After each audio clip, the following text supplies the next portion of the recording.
A new study from student loan company College Ave found less than half of college students kept a personal budget while in undergrad. Whether you're in the majority who have never kept a budget or a parent looking to prepare your child for the real world, don't worry. As part of our theme week, the class of 2025's financial playbook, we're getting back to the basics of budgeting. Here to help, we've got budgeting expert Andrea Woroch. Great to have you here with us. Okay, so first, let's just start basic, perhaps. What advice would you give someone who's never had a budget before? Well, thank you for having me. A budget is such an important tool to help you reach your financial goals. And the most important thing that I want any viewer and thinking right now is to reframe the way you think about a budget. A lot of people look at budgets as being restrictive, not allowing you to live your best life, not allowing you to enjoy certain expenses or purchases. But the reality is a budget can give you flexibility and freedom. It allows you to really pay attention to where your dollars go, so nothing is being wasted. That just allows you to be more allows you to really create the lifestyle that you want. And so to begin with your budget, you really need to figure out, are you living within your means? Are you spending more? So write down your take-home pay, list out all your expenses, your necessary expenses, plus maybe an average spend on those expenses where they are, fluctuating from month to month. And then this gives you a snapshot of how you're spending. And now you can begin creating a plan to cut back in the areas where you're overspending. Remember, you cannot change what you can't see. So writing it all out on a piece of paper or an Excel chart is a great place to start. And of course, there are budgeting apps as well that can help you out. Right. And so if you're looking to build a budget that will last, what are some ways that people can stick to their personal finance plan? Right. Okay. So first of all, maybe determine what kind of budgeting method works best for you. There's a rule called the 50-30-20 rule, and this assigns 50% of your expenses towards those necessary bills like rent, mortgage, healthcare, gas, food for groceries, 30% to the lifestyle expenses like entertainment, vacation, gym memberships, and then 20% to savings.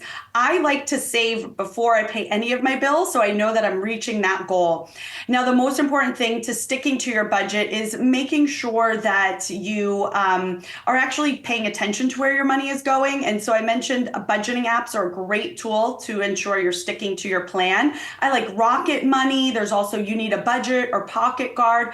All of these link all your financial accounts in one place. So if you have multiple credit cards, a checking account, savings account, you can see it all in one place. And this way you really know where your money is going, that you're sticking to those spending categories that you set for yourself.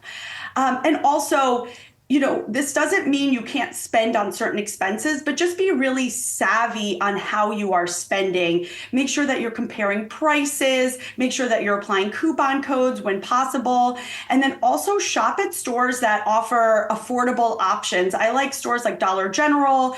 They post thousands of items in their Value Valley that cost just $1 or less. And you can access this through their app. And this is going to be for groceries, personal care items, healthcare items. This could really help you stretch your dollars, stick to your budget. And this is a good tip for anybody out there who feels like, well, they're being deprived, like, they don't want to cut out all those Starbucks purchases or maybe, going to the movies and those types of things. Tap into the free rewards that you get from credit cards, retailers, or even apps. This is a great way to indulge in a splurge without derailing your budget. Yeah. So for instance, make sure you're using a robust cashback credit card. I like the Bread Rewards American Express credit card because it offers 3% back on groceries, gas, dining out, and your utilities. So you're paying for those things anyway, earn that cash back. And then also use an app like Fetch. This is a rewards app that will give you points for all your purchases when you snap a photo of your receipt.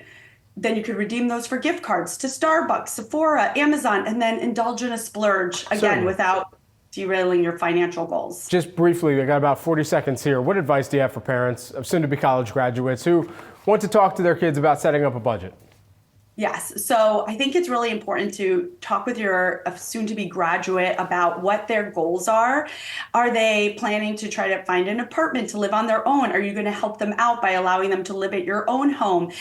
Even if they are living with you while they look for a job, this could be a good opportunity for them to get a little bit of experience of what it's like in the real life. Maybe you could charge them a small rent. Maybe they can contribute to the household bills. Sit down with them and show them what different things cost so that they can start preparing for that reality in the future that's yet to come. Also, this is a good time to also start thinking about student loans. When are those repayments going to be in effect? And making that part of the plan as well. Andrea, thanks so much for taking the time here with us. Really appreciate it. Thank you for having me.